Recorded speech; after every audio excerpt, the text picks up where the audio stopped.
Hindi bababa sa 16 na estudyante ang namatay nang masunog ang dormitoryo ng Girls Secondary School sa Nakuru, Kenya. Base sa investigasyon, nagsimula ang sunog sa ikalawang palapag ng gusali. Dahil nakalak ang mga pinto, kaya tumalon sa bintana ang ilang estudyante.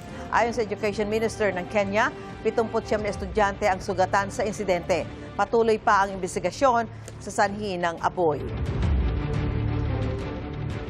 Sa Amerika, 2 patay matapos mag-implode o sumabog paloob ang isang tangke ng kemikal sa isang pasilidad sa Washington.